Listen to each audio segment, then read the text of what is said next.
Okay friends, கருவாடு கத்திரிக்காய் முருங்கைக்காய்லாம் போட்டு சூப்பர் குழம்பு செய்யணும். அதுக்கு ஒரு பேன் வச்சுக்கோங்க. ஒரு 2 டீஸ்பூன் மஸ்டர்ட் ஆயில், அதாவது கடுகு எண்ணெய். சரிங்களா? இதுமாதிரி குழம்புலாம் செய்யும்போது கடுகு எண்ணெய் யூஸ் பண்ணி ரொம்ப நல்லது. சரிங்களா? லைட்டாக எண்ணெய் காயிடும். எண்ணெய் காஞ்சிச்சு. இந்த ஸ்டேஜில் கடுகு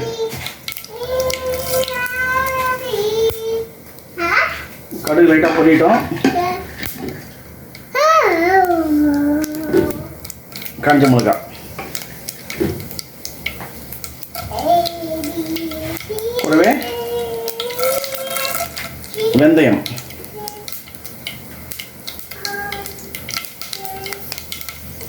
உடனே வெங்காயம் ஒரு மீடியம் சைஸ் நறுக்கி வச்சுருந்தேன். அதை போட்டு லைட்டாக வதக்கிக்கோங்க. வெங்காயம் லைட்டாக வதங்கினோடனே நம்ம வச்சுருந்தா ஒரு மீடியம் சைஸ் தக்காளி போட்டு நல்லா மிக்ஸ் கொடுத்துக்கோங்க. தக்காளி லைட்டாக மேஷ் ஆகிற வரைக்கும் வதக்கணும். லைட்டாக தக்காளி குழஞ்ச உடனே நம்ம வச்சுருந்தா கத்திரிக்காய் மாதிரி நறுக்கி வச்சுக்கோங்க. நீட்டாக போட்டு நல்லா ஒரு மிக்ஸ் கொடுங்க.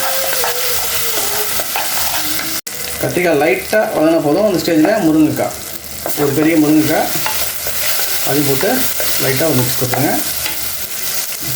இதெல்லாம் நல்லா வதங்கட்டும் எண்ணெயில். சரியா? ஓகே, லைட்டாக வதங்கிடுச்சு.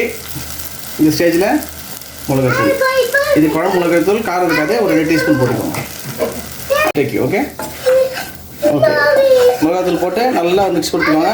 அது ஃபுல்லாக அப்படியே அந்த எண்ணெயில் பச்சை ஸ்மெல்லாம் போகணும். அது ஓகே. இப்போது இந்த மிளகாத்தூள்லாம் பாருங்கள் லைட்டாக அந்த எண்ணெயில் வதங்கிடுச்சு. இந்த ஸ்டேஜில் நம்ம கரைச்சி வச்ச புளி,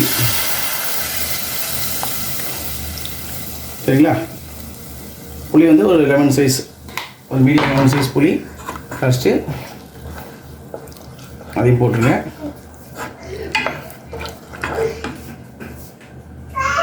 தண்ணி வேணால தேவையான அளவு கொஞ்சம் தண்ணி ஊற்றிக்கோங்க. சரியா?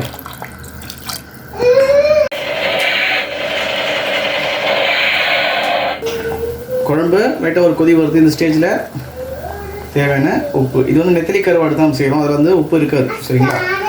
அதனால் உப்பு போட்டுக்கணும். போட்டு இன்னும் ஒரு கொதி விடுங்க.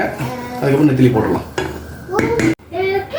நெத்திலி வறுவல், அதுக்கு லைட்டாக தேவையான உப்பு போட்டுக்கோங்க.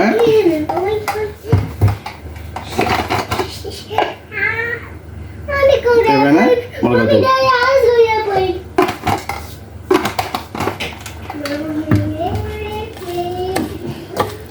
போட்டு லைட்டாக அப்படியே மிக்ஸ் பண்ணிக்கோங்க. இது நல்லா கிறிஸ்பியாக வறுக்கணும் நம்ம, அதனால் தண்ணி கிண்ணிலாம் எதுவும் ஊற்ற வேண்டாம். அப்படியே இந்த மிளகாத்தூள் அந்த இது மாய்ஸ்சர் வந்து உங்களுக்கு கரெக்டாக வந்துடும். இது அப்படியே நம்ம எண்ணெயில் போட்டு பொரிச்சு எடுக்க வேண்டியதுதான். உப்பு போட்டு குழம்பு ஒரு கொதி வந்துச்சு. இந்த ஸ்டேஜில் நம்ம வச்சுருந்த நெத்திலி கருவாடு, ஓகே, இது வந்து ஒரு 100 கிராம் இருக்கும், அவ்வளோதான். மீன்வைல் நான் வந்து தேங்காயும் பச்சை மிளகாய் போட்டு அரைச்சி வச்சுருக்கேன். சரிங்களா? இது வந்து கடைசியாக ஊற்றணும்.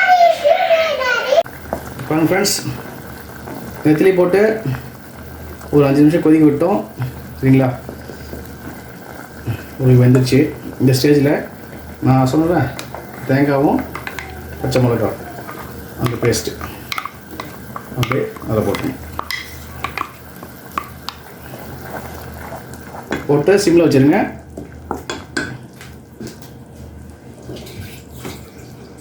பாருங்க ஃப்ரெண்ட்ஸ், தேங்காய் போட்டு கொதிக்க ஆரம்பிச்சிச்சு.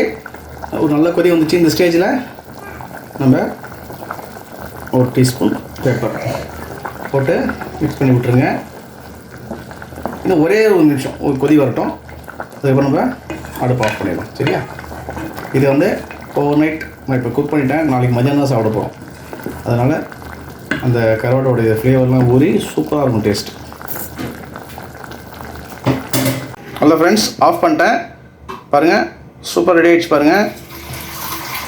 ஸோ நம்ம நாளைக்கு மதியானம் இதை டேஸ்ட் பண்ணலாம்.